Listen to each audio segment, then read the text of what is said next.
Hello guys, कैसे हैं आप लोग। मैं हूं अमित तलड़ा, आपका फ्रेंड फिलोसोफर एंड गाइड।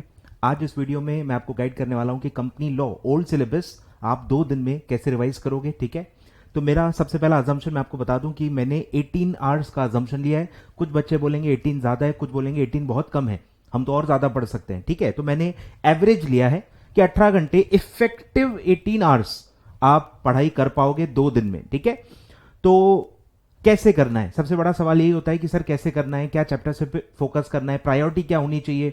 सबसे पहली बात मैं आपको बता दूं कि माइंडसेट बहुत इंपॉर्टेंट है। अगर आपका माइंडसेट सही नहीं है, आप 24 घंटे भी पढ़ लोगे तो भी आप डिससेटिस्फाइड रहोगे और आप पेपर में कुछ ना कुछ ब्लंडर करके आओगे। कॉन्फिडेंट फील करना बहुत ज्यादा जरूरी होता है कंपनी लॉ के पेपर में, क्योंकि बहुत ज्यादा वास्ट है, तो कॉन्फिडेंस बहुत जरूरी है। कॉन्फिडेंस क्यों नहीं आता, क्योंकि आपके जो एक्सपेक्टेशंस हैं वो रियलिस्टिक नहीं होते। एक्सपेक्टेशन होती है कि हमारा पूरा सिलेबस पढ़ के हो जाएगा, फिर होता नहीं है, फिर आप डिमोटिवेट हो जाते हो। तो रियलिस्टिक एक्सपेक्टेशन रखो, पहले ही मान लो क्या सिलेबस इतना बड़ा है कि हमारा पूरा अच्छे से, जैसे हम नॉर्मली रिवाइज करते हैं बिना कोई प्रेशर के, उस लेवल पे रिवाइज नहीं हो पाएगा। तो आप थोड़ा सा रियलिस्टिक एक्सपेक्टेशन रखोगे, रियलिस्टिक एफर्ट्स लोगे और रियलिस्टिकली कॉन्फिडेंट होके आप एग्जाम में जाओगे। ठीक है, तो 18 घंटे में रियलिस्टिक ले रहा हूं कि 18 आवर्स इफेक्टिव आप पढ़ पाओगे। अब इसमें मैं कुछ प्रायोरिटी वाले चैप्टर्स दे रहा हूं जो आपको पहले पढ़ने चाहिए, जो आपसे स्किप नहीं होने चाहिए। ठीक है, तो सबसे इंपॉर्टेंट सर होता है मीटिंग्स। ठीक है, पहला आता है general meetings including secretary standard जो उसका है, फिर है बोर्ड एंड इट्स पावर जिसमें बोर्ड मीटिंग भी आता है, तो उसमें भी सेक्रेटरी स्टैंडर्ड आएगा। ठीक है, दोनों में मेरे हिसाब से 1-1 घंटा आप दो, सब में बाय डिफॉल्ट 1 घंटा है, कुछ में, सब में ऑलमोस्ट मेरे हिसाब से तो ज्यादा ही लगेगा, बट आपको 1 घंटे में वाइंड अप करना है, 1 घंटे में उसको निपटा लेना है, या 1 घंटे में जितना हुआ स्किप करके आगे बढ़ते जाना है। नहीं तो क्या होगा, पूरे पूरे चैप्टर स्किप हो जाएंगे। आ रहा है ख्याल में, अगर यहां आपने 1 घंटे की जगह 1.5 घंटा लगा दिया तो आपके फिर काफी सारे चैप्टर पूरे पूरे छूट जाएंगे, जो कि आप देख भी नहीं पाओगे। तो बेटर है 1 घंटे में माइंडसेट रखो कि भाई 1 घंटे में जो मेरे को याद नहीं आ रहा है या जो थोड़ा सा एक बार रिवाइज करना जरूरी है, नहीं तो याद नहीं आएगा। प्रोसीजरल चीजें जो होती हैं, टेक्निकल चीजें जो होती हैं, जो इजी चीजें आप पन्ने पलटा पलटा के आगे बढ़ सकते हो। सबसे दूसरी बड़ी बात मैं आपको बता दूं, वहीं से पढ़ना है जहां से आप अभी तक पढ़ते आए हो, वहीं से पढ़ना है जहां तक अभी आप पढ़ते आए हो। जो भी बुक से आप पढ़ते आए हो उसी बुक से पढ़ना। अब ये सब चॉइस करने का कोई मतलब टाइम नहीं है। ठीक है, तो जहां से भी पढ़े हो, जिससे आप रूबरू हो, मतलब जो आप जानते हो नोट्स को, जिससे आप पढ़ चुके हो, जिससे आप वेल वर्स्ड हो, वही वाले नोट्स आपको यूज करने। कोई भी नई चीज बिल्कुल भी गलती से भी मत करना। ठीक है, यूज भले कितनी भी अच्छी क्यों ना हो।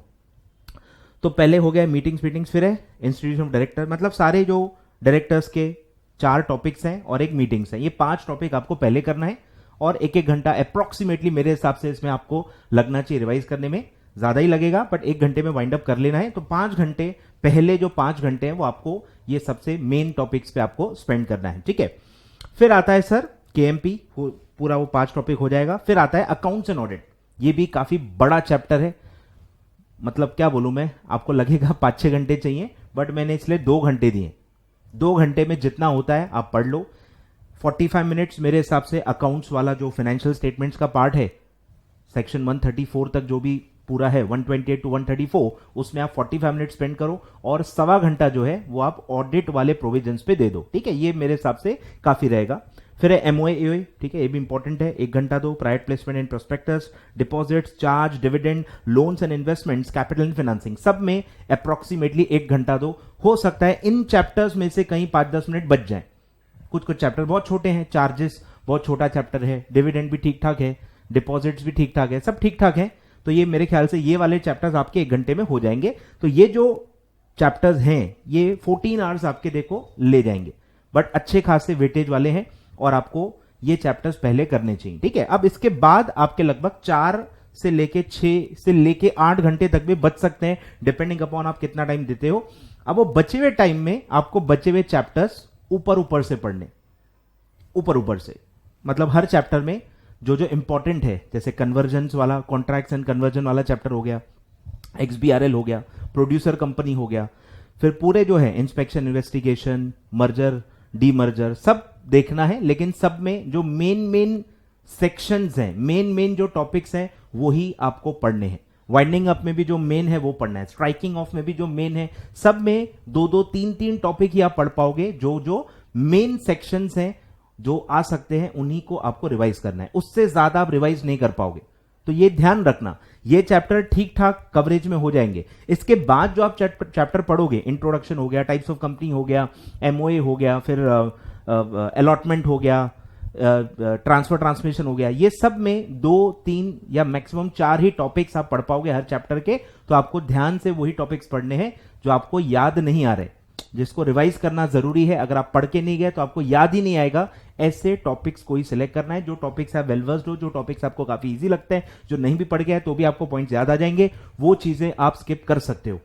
ये मैं पूरे सिलेबस की बात कर रहा हूं। पूरे सिलेबस में जहां भी आपको लगता है कि नहीं हम नहीं पढ़ा तो भी मेरे को याद आ जाएगा क्योंकि मेरा अच्छे से किया हुआ है, तो वो टॉपिक्स आप स्किप कर सकते हो। जो भी चीजों को एक बार रिवाइज करना जरूरी है, जो आप नहीं याद कर पाओगे, आपको कुछ याद ही नहीं आएगा, ब्लैंक हो जाओगे, ऐसे टॉपिक्स को प्रायोरिटी देनी है। फिर आपको पता होगा मेरी लिमिट्स और पेनल्टी की फाइल अलग से अवेलेबल है मेरे ऐप में और वेबसाइट में, वो भी आप ले सकते हो। उसको भी आप 2 बार रिवाइज करो, आपको हार्डली 1 आवर लगेगा। 1 आवर में limits, important and important penalties आप 2 बार रिवाइज कर सकते हो, जो कि आप कहीं भी कोट कर सकते हो। कमेंट एंड द फॉलोइंग में कोट कर सकते हो, डिस्टिंग्विश में कोट कर सकते हो, कोई सिचुएशन में कहीं वो यूज आ सकती है, तो वो ऑलराउंडर वाली है, कहीं भी हो सकती है। इंपॉर्टेंट सब लिमिट्स आपको मैंने एक जगह पे दे दी है, और अगर आप वो गलत लिख के आओगे तो आपके आंसर भी गलत हो जाते हैं। इसलिए लिमिट्स को वैसे भी एक सेपरेट इंपॉर्टेंस देना जरूरी होता है। तो दोनों फाइल्स के लिंक मैं इस वीडियो के डिस्क्रिप्शन बॉक्स में भी दे देता हूं ताकि आपका ढूंढने में टाइम वेस्ट ना हो, ठीक है। तो ये आप नोट कर लो, इसका भी जो है पीडीएफ में डिस्क्रिप्शन बॉक्स में दे देता हूं, डाउनलोड कर लो, अच्छे से पूरा देख लो। इस प्रायोरिटी में आपको देखना है। सिर्फ गलती क्या होगी कि आप ज्यादा टाइम स्पेंड कर जाओगे, क्योंकि 1-1 घंटे में कंप्लीट नहीं होने वाले हैं, ये ध्यान देना। बस एक ही चीज मैं आपको हाईलाइट करके बता रहा हूं, टाइम हर टॉपिक में ज्यादा लगेगा, स्किप करके आगे बढ़ना ये सबसे बड़ी स्किल है जो आपको 2 दिन में अगर कंपनी लॉ ठीक ठाक रिवाइज करना है तो इसके लिए लगेगी। अटक गए कहीं, 3-3, 4-4 घंटे स्पेंड कर लिए तो फिर पूरे चैप्टर्स बहुत सारे स्किप हो जाएंगे and that will take a toll on your confidence. Problem यही है, कॉन्फिडेंस फिर नहीं आ पाएगा, ठीक है। ठीक ठाक चैप्टर्स अगर कवर हो जाते हैं तो कोई प्रॉब्लम नहीं है। हर चैप्टर से जो भी बचे हुए इसके अलावा जो चैप्टर्स हैं, कोशिश करना कि सारे चैप्टर कवर करें। 2-2, 3-3, 4-4 मेन टॉपिक्स आप सिर्फ उसके पढ़ के जाओ, ठीक है। आई होप इतना काफी है। कुछ और आपको पूछना रहा तो आप कमेंट बॉक्स में पूछ सकते हो। Thank you so much, all the best for the papers.